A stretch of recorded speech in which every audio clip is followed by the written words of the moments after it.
Joe v palác potěšení, u telefonu Vito. Vito, proč jsi včera v noci nepřišel? Měla jsem hrozný strach. Mami, nevěděl jsem, že máš číslo na Joea. Od koho vůbec voláš? Byl jsi u pana Papalarda? Sehnal jsi z práci? Jo, řekl mě, že se za ním mám dneska stavit. Snad pro mě bude mít nějakou práci. Tak dobře, Vito. Hodně štěstí, mýho bambíno. Tak jo, měj se, mami.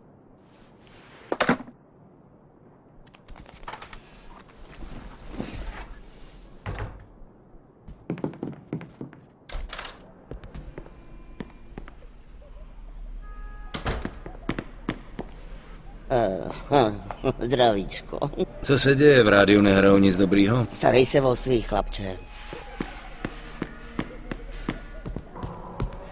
Hej, slunte si to! That you may have lying around would be put to far better use. Hej, slunte si to! Thousands of planes and vehicles being manufactured for our troops. Hej, So if slunte si you have to! old rubber lying around, take it down.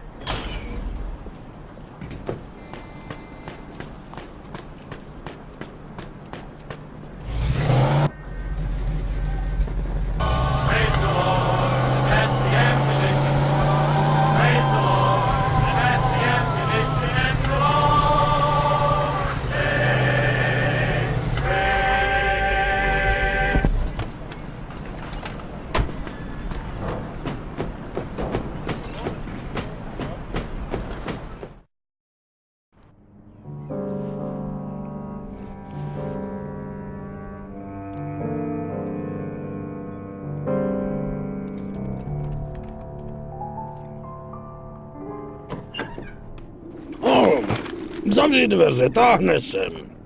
Co chceš? Hledám pana Papalarda. Jo tak. A proč? Jmenuji se Vito Scaletta. Fotr pro něj kdysi pracoval a já teď hledám práci, tak jsem přišel sem. No, tak to seš na správným místě, synáčku. Federico Papalardo k tvým službám. Můžeš mi říkat Derek. Tvýho tátu si pamatuju. Dobrý chlap, ale chlastal jak duha. Co teď dělá? Je mrtvej. No, všichni tam jednou musíme. Co, Steve? Jasně, Dereku. Takže potřebuješ práci, no to máš štěstí. Potřebujeme vyložit novou zásilku. Steve ti ukáže co a jak. Teď padej, chladne mi kvůli tobě jídlo.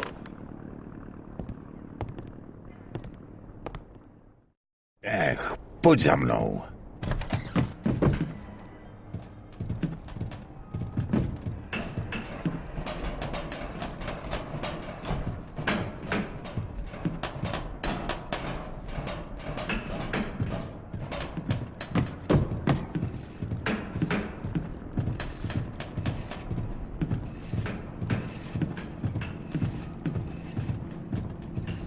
Nalož tuhle hromadu beden támhle do nákladáku. Až budeš hotovej, dostaneš 10 babek. Pokud něco rozbiješ nebo se něco ztratí, nedostaneš nic. Začni hned a ať ti to netrvá celý den.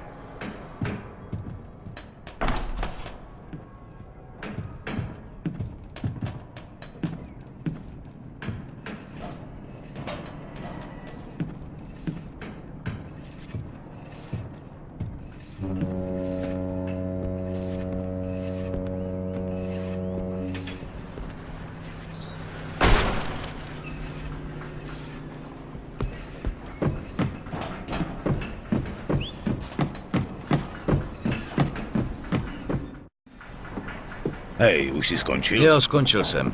A těch 10 babek si nech. Říkal jsem, že chci práci a ne tady otročit. No jo, tak se kurva seber a vypadni. A už se tady nikdy neukazuj. Žádný strachy. Prací pro Barbara si stejně vydělám 100krát tolik. Počkat, říkáš Barbaro? Joe Barbaro? Jo, a co? Do prdele. Nikdo, kdo maká s Joem, by netáhal bedny za 10 babek. Co jsi sakra blbnul? Pojď se mnou.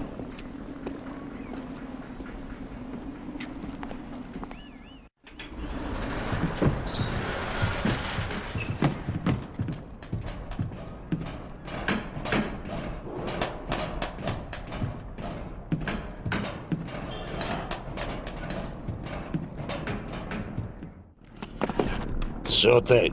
No tady tenhle nemá rád ruční práci. Co to kurva? Říká, že maká s Joem Barbarou. Hovno. Kdo by chtěl dělat nakladače, když maká s Joem?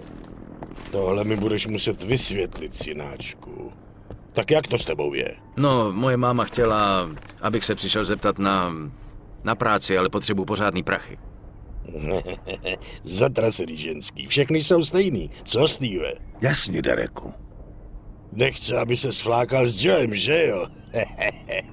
Moje máti byla úplně stejná a hele, co je ze mě. Odborovej předák. Šéfuju celýmu zasranému přístavu. Jak se má Joe? Docela dobrý. Odkud se znáte? No, známe se dlouho, už od dětství. Vrátil jsem se ze zámoří a on mi pomáhá postavit se na vlastní nohy. Hele, je ti snad jasný, že chlap na mém místě si musí dávat bacha. Jasně, Takže ti nebude vadit, když Joeovi zavolám, co? jen do toho. Kde jsem nechal jeho číslo? Tady.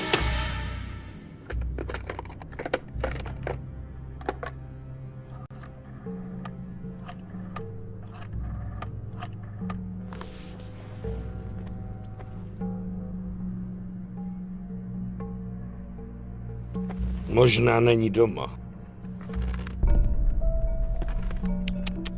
To by nebylo dobrý.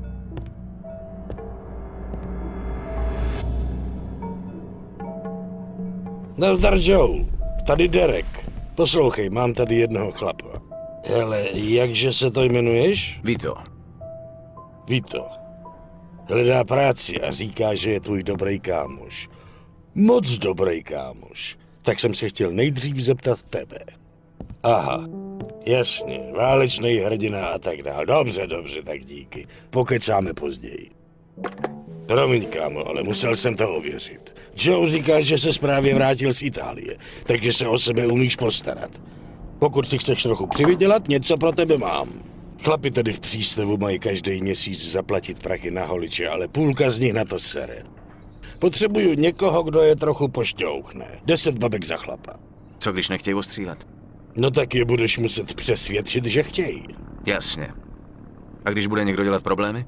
Tak jim nakopeš prdel. No řekněme, že jim dáš lekci, po který ale budou moct přijít do práce, jasný? Proto to nemůže udělat Steve. Že jo, Steve? Správně, šéfe. Vyber od nich aspoň $150 a dám ti z toho pade. Projdeš se, nadecháš mořskýho vzduchu a poznáš nový lidi. Kurva snadný prachy, co? Tak co? Jo, je to lepší, než se tát s bednama. Fajn, tak padej.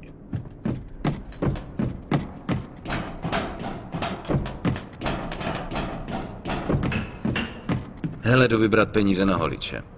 Na co si tady hraješ? Takovou hru, ve které mi ty zaplatíš a já tě nezmlátím. Nelíbíš se mi, ty ani tvoje hry. Jdi do hajzlu, než ti jednu natáhnu.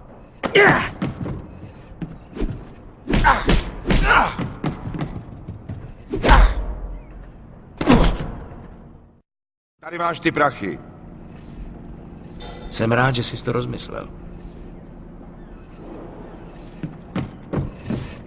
Nazdar, Derek chce zaplatit peníze na holiče. A jo, sakra, já zapomněl. Příště zkus zaplatit včas, jo? Dík.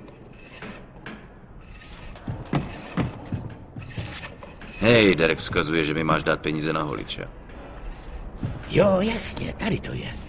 Nestojím o problémy. Příště to nenechávej na poslední chvíli.